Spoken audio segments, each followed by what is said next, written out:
सुबह काफी साफ और ठंडी थी। मौसम से अनुमान लगाया जा सकता कि ये जा रही गर्मी है और सर्दियां जल्द आने वाली है। वहां पर लगभग 20 लोग थे। वे सभी वहां से एक आदमी का सर कलम होते हुए देखने जाने वाले थे। ब्रायन भी उनमें शामिल था। ये पहली बार था उसके लिए जब उसके पिता ने उसे किसी की मौत की सजा को देखने का अवसर प्रदान किया। यह गर्मियों का नवा साल था और ब्रायन की जिंदगी का 7वां। जिस व्यक्ति को सजा मिलने वाली थी उसे किले से थोड़ा दूर पहाड़ियों की तरफ ले जाया गया। रॉब के अनुसार शायद वह वाइल्डलिंग है और मिस्टर राइडर जो कि दीवार के उस पार का राजा है वह उसका सेवक है। ब्रायन को वाइल्डलिंग नाम से ही बूढ़ी नाम की सुनाई हुई कहानियां याद आ गई, जिसमें उसने वाइल्डलिंग को क्रूएल लोग बताया था जो कि खूनी और चोर है और बड़े राक्षस और भूत के साथ रहते हैं। वे छोटी लड़कियों को चुरा लेते हैं और उन्हें मार देते हैं। उनकी पत्नियां दूसरे लोगों के साथ सोती है और अंधेरी लॉन्ग नाइट में आधे इंसान आधे प्रेत को जन्म देती है। परंतु जिस व्यक्ति को सजा मिलने वाली थी उन पहाड़ी पर हाथ पैर बंधे हुए घुटनों पर नेड स्टार का इंतजार करते हुए मिला। वह थोड़ा बुढ़ा और थोड़ा डरा हुआ लग रहा था। तुझे माई ड्रॉप से कुछ ज्यादा नहीं होगी। उसने अभी अपने दोनों कान और एक अंगुली को ठंड की वजह से खो चुका था। उसने काले कपड़े पहन रखे थे, बिल्कुल वैसे ही जैसे नाइट वॉच के रक्षक पहनते हैं, सिवाय इसके कोट की फर थोड़ी मेली और कीचड़ भरी हो रही थी। अब उस व्यक्ति को घसीट कर नेड स्टार के सामने लाया जाता है। रोब और जॉन दोनों शांति से अपने घोड़े पर बैठे हुए थे। उनके बीच में ब्रायन अपने छोटे घोड़े पर बैठा हुआ था। वह कोशिश कर रहा था कि सबको ऐसा लगे उसने इससे पहले भी इस तरह के सजाव को देख रखा है। तभी वहां से एक ठंडी हवा से गुजरती है जिससे हाउस स्टार्क के झंडा फहराता है, जिस पर एक बड़ा भेड़िया बर्फ में खड़ा होने का चित्र है। ब्रायन का पिता भी अपने घोड़े पर शांति से बैठा हुआ था। उसके लंबे भूरे बाल से बाल हवा में उड़ रहे थे। उसकी उम्र भी 35 वर्ष की थी, लेकिन उसका दाढ़ी पर आने वाले सफेद बाल उसे थोड़ा ज्यादा बुढ़ा दिखा रही थी।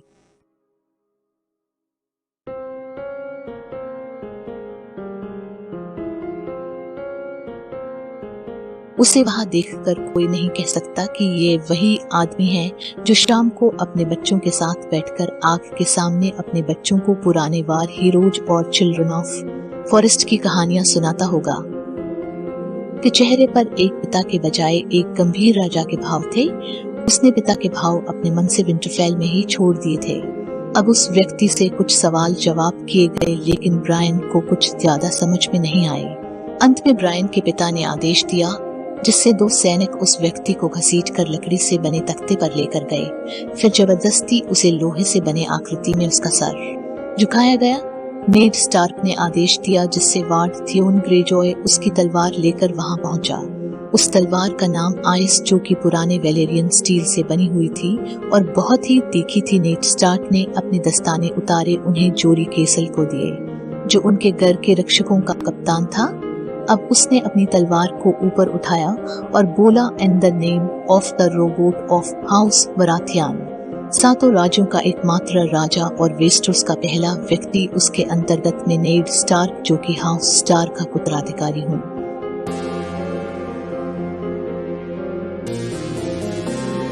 और विंटरफेल का लॉर्ड और वार्डन ऑफ नॉर्थ, तुम्हें मृत्यु की सजा देता हूँ। ब्रायन का बास्टर्ड भाई जॉन स्नो उसके पास आया और होले से बोला, ने घोड़े को कसकर शांति से बैठे रहो और उधर मत देखो, वरना पिताजी को पता चल जाएगा।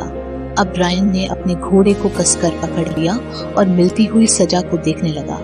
नेड स्टार्क ने एक झटके में उस व्यक्ति के सर को काट दिया और जगह पर खून फैल गया था। वहां के आसपास की बर्फ भी खून से सन गई थी। ब्रायन अपनी नज़रें उस खून से हटा नहीं पा रहा था। उस व्यक्ति का सर लुढ़क कर थियोन के पैरों में आ गया था। थियोन एक 19 साल का थोड़ा काला और हष्ट पुष्ट लड़का था, जो कि हर चीज को मजाक में लेता था। वो अभी भी हंसा और उसने कटे हुए सर को लात मार कर दूर फेंक दिया। दूर जॉन स्नो बुदबुदाया ओवेस, लेकिन उसकी आवाज दबी हुई थी, जिसे थियोन ना सुन पाए। अब उसने अपना हाथ ब्रायन के कंधे पर रखा और कहा, तुमने अपना काम अच्छे से किया है ब्रायन, तुमने सजा को अच्छे से देखा। जॉन अभी 14 साल का था।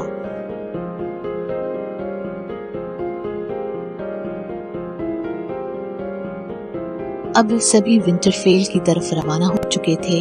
रास्ते में आसमान में सूरज होने के बावजूद भी काफी ठंड थी। ब्रान अपने भाइयों के साथ मुख्य टुकड़ी से थोड़ा आगे अपने छोटे घोड़े पर जा रहा था। इतने में रॉब बोला, वह व्यक्ति काफी बहादुर था। रॉब एक लंबा बड़ा लड़का था जो कि अपनी माँ की तरह गोरा और लाल बाल वाला था। उसके नीली आंखें थी जैसा कि रिवरन की तरली की होती है। वह वापस बोला। उस व्यक्ति में काफी हिम्मत थी। आखिर जॉन ने इसका उत्तर एक ना के साथ दिया। जॉन बोला, उस व्यक्ति के अंदर कोई बहादुरी नहीं थी। मैंने उसकी आंखों में मरने का खौफ देता है देखा था। जॉन की आंखें बिल्कुल काली थी। वह भी रॉब की उम्र का था, लेकिन वे दोनों एक जैसे नहीं दिखते थे। जॉन थोड़ा काला और पतला था जबकि रॉब काफी मस्कुलर और गोरा सा था। रॉब इस उत्तर से ज्यादा खुश नहीं हुआ और वापस दोहराया, वह व्यक्ति बहादुरी के साथ मारा गया। भले ही तुम किसी से भी पूछ लो। अब क्या जॉन, तुम मेरे साथ अगले पूल तक अपने घोड़े के साथ रेस करना चाहोगे? जॉन ने खुशी से हाँ में उत्तर दिया।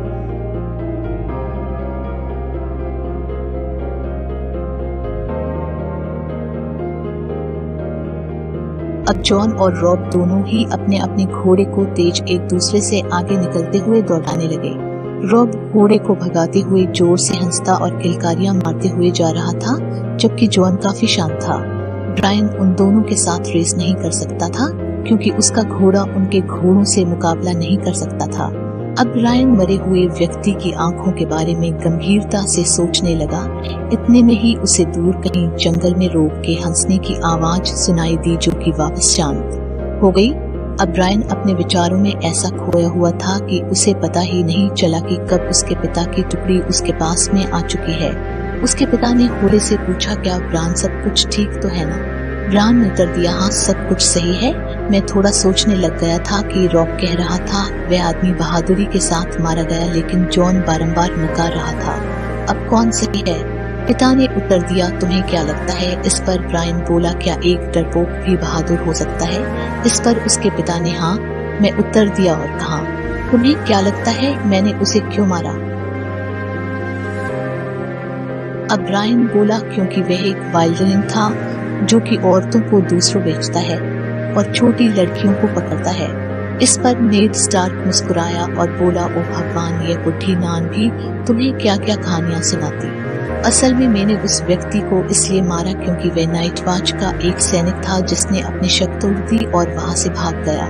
इसलिए तुम्हारा प्रश्न ये बनता है कि मेरे लिए उसे मारना जरूरी क्यों था, न कि मैंने उसे क्यों मारा? अब ब्रायन ने एक अनिश्चितता के साथ उत्तर दिया, शायद किंग रॉबर्ट के लिए, उसकी हिफाजत और शासन के लिए। नेड स्टार्क ने हाँ में उत्तर दिया और बोला, तुम सही कह रहे हो। स्टार्क ने हमेशा अपनी वफादारी राजा के प्रति निभाई है, अभी रॉबर्ट के साथ निभा रहा है। उससे पहले टारगेरियन के साथ निभाई थी। ये सदियों से चला आ रहा। हम स्टार्क में सबसे पहले आदमी का खून है जो कि हमें वफादार बनाता है।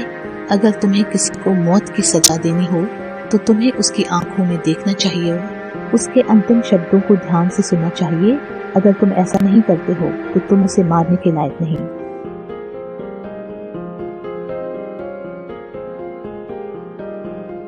एक दिन आएगा जब ब्रान तुम बड़े हो जाओगे और रॉब और राजा के अंतर्गत यही सब काम करोगे।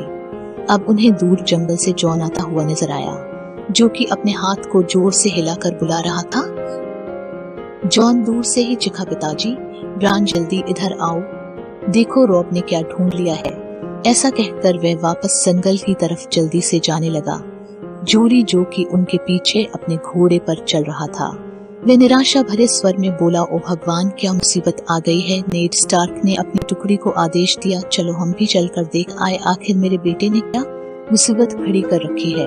अब सभी जंगल की तरफ जॉन के पीछे जाने लगे।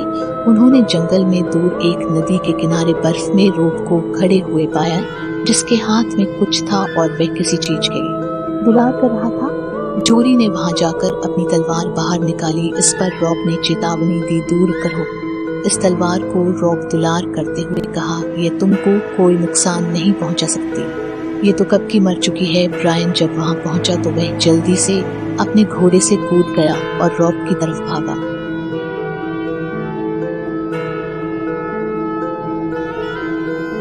थियोन ग्रेजॉय ने जोर से सबसे पूछा, आखिर ये बकाया चीज है ये 7 पिल्ले? रॉब ने उत्तर दिया, ये भेड़िए है। इस पर ग्रेजॉय है कर बोला, इनकी साइज देखकर तो ऐसा नहीं लग रहा। ब्रायन का दिल तेजी से धड़क रहा था। वह अब रॉब के पास पहुंच गया जो कि आधा बर्फ में खड़ा था। वहां पर एक बड़ी मादा भेड़िया मरी पड़ी हुई थी, उस पर बर्फ पड़ी हुई थी। वह ब्रायन के घोड़े से लगभग दुगनी साइज की थी।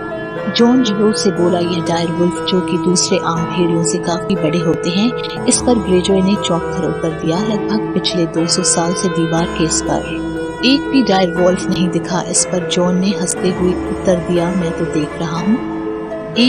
अब ब्रायन ने अपनी निगाहें उस राक्षसी बड़ी भेड़िए से हिता हुआ रॉब के गोदी में पड़े छोटे छोटे डायर वुल्फ के बच्चों को देखने लगा, जो बारंबार रॉब को छूकर दूध की तलाश कर रहे थे और आवाज कर रहे थे।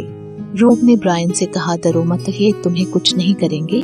इस पर ब्रायन ने भी एक छोटे पिल्ले को उत्तेजना के साथ उठा लिया।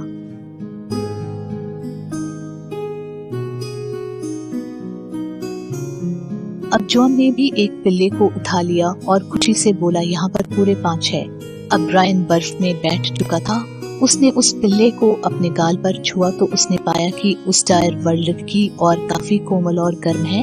अब वहीं पर थोड़े दूर खड़े घोड़े के विशेषज्ञ होलेन डर के साथ बोले, काफी समय के बाद डायर वुल्फ दिखे हैं और मैं इन्हें बिल्कुल भी पसंद नहीं करता। जोरी ने निराशा के साथ उत्तर दिया, शायद यह किसी चीज का संकेत है। इस पर नेड स्टार्क बोला, ओह भगवान, ये तो केवल एक मरी हुई जानवर है जो कि हमारे लिए कोई बड़ी परेशानी नहीं है। अब नेड घोड़े से नीचे उतरा और उस मरे हुए भेड़िए के पास जाकर बोला, आप सभी को क्या लगता है इसे किसने मारा होगा? ड्रोब ने उत्तर दिया, इसके गले के यहाँ पर कुछ है, शायद इसके मुख के नीचे। स्टार्क ने उसका गला अपने हाथ से पकड़ा और दूसरी ओर मोड़ने की कोशिश की, जिससे कि सभी लोग देख पाए वहां पर क्या है।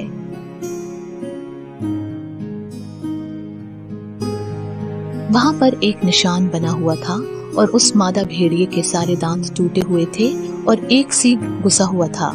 उसके गर्दन में आसपास बर्फ में सूखा हुआ खून था। अब वहां पूरे जंगल में से शांति छा गई थी।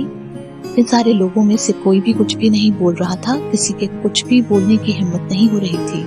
ब्रायन इसका कारण तो समझ नहीं पा रहा था, लेकिन वह जानता था कुछ तो है जो इन सब लोगों पर के चेहरे पर एकदम डर लेकर आ गया। इतने में नेड अपने हाथों को साफ करते हुए बोला, मुझे यकीन नहीं हो रहा कि ये मादा इतने समय तक जीवित कैसे रही। उसकी आवाज ने जंगल में बनी शांति को तोड़ दिया। अब जोड़ी ने उत्तर दिया, शायद वह नहीं रही होगी इतनी जिंदा। मैंने बहुत सारी कहानियां सुनी है, शायद ये राक्षसी मर गई होगी, तब ये पिल्ले इससे बाहर आए। इतने में दूर एक व्यक्ति चौंक कर बोला, मरे हुए ने जन्म दिया, क्या खराब किस्मत होगी इन पिल्लों की।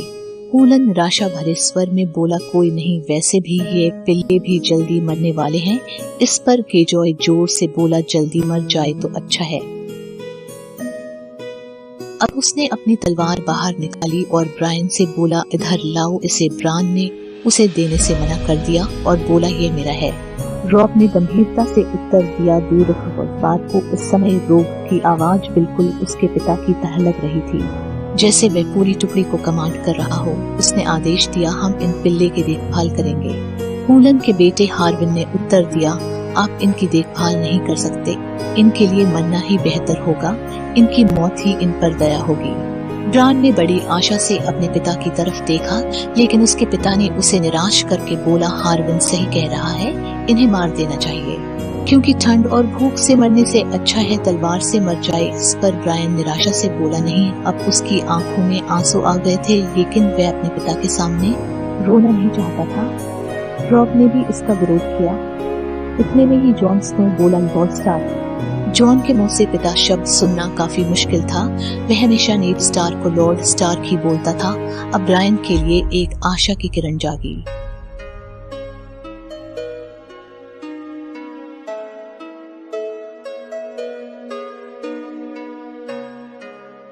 जॉन ने अपनी बात को आगे बढ़ाते हुए कहा, यहाँ पर 5 पिल्ले हैं, 3 पुरुष, 2 औरत और हिंदी, और आपके भी 5 संतान है, बिल्कुल इस तरह।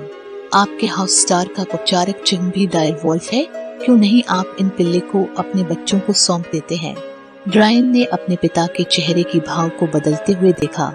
ब्रायन इस समय जॉन को धन्यवाद देना चाहता था, क्योंकि जॉन की वजह से ही शायद अब भेड़िए के पिल्ले बचने वाले थे। ब्रायन जॉन की बात को अच्छे से समझ सकता था। जॉन ने उन 5 बच्चों में खुद को नहीं गिना था। जॉन ने 5 बच्चों में छोटे रतन और बहनों को भी गिना, लेकिन खुद को नहीं है, क्योंकि उनके नाम के पीछे स्नो था, जो कि नॉर्थ में उन लोगों के पीछे लगता था जो नाजायज होते हैं और अनचाहे। इस बात को नेड भी समझ सकते थे, इसलिए उन्होंने कहा, क्या जॉन तुम नहीं लेना चाहोगे एक भी पिल्ले को? जॉन ने शांति से उत्तर दिया, डायर वॉल्फ आपके हाउस स्टार्क का औपचारिक चिन्ह है और मैं स्टार्क नहीं हूँ। ये सुन के नेड स्टार्क का सिर शर्म से नीचे झुक गया और वहाँ शांति छाने लगी। तभी रोब ने शांति को तोड़ते हुए बोला, पिताजी मैं इस पिल्ले को खुद ही रख लूंगा। मैं इसे दूध में डूबा कपड़े से दूध पिला दूंगा। इस पर भी ब्रायन भी से चिल्लाकर बोला, हाँ मैं भी करूंगा। लॉर्ड स्टार्क मुस्कुराने कर बोला, ये सब करना बहुत मुश्किल है, कहना आसान है, और मैं नहीं चाहता तुम मेरे नौकरों का समय तुम अपने पालतू जानवरों पर खर्च करो। अगर तुम इनको रखना ही चाहते हो, तुम्हें इनकी देखभाल खुद ब खुद करनी होगी, समझ गए? इस पर ब्रायन ने हाँ में सिर हिलाया। लॉर्ड स्टार्क ने वापस कहा, तुम्हें इन्हें ट्रेंड भी खुद ब खुद करना होगा। मैं अपने घोड़ों के मास्टर का बहुमूल्य समय इन पर खर्च नहीं करना चाहता, और अगर तुमने इन्हें सही तरीके से ट्रेन नहीं किया या मारा पीटा तो ये तुम्हारे लिए ही परेशानी बन जाएंगे। ये एक बार और किसी इंसान की बाह को एक बार में झटके से पकड़कर बाहर निकल सकते हैं। इनके लिए इंसान बिल्कुल वैसा ही है जैसे कुत्ते के लिए चूहा। क्या तुम अभी भी इन्हें रखना चाहोगे? ब्रायन जोर से बोला, हाँ। अब लॉर्ड नेड ने जोड़ी को आदेश दिया कि इन सभी डायर वॉल्फ्स को इकट्ठा करो और अपने साथ विंटरफेल ले चलो।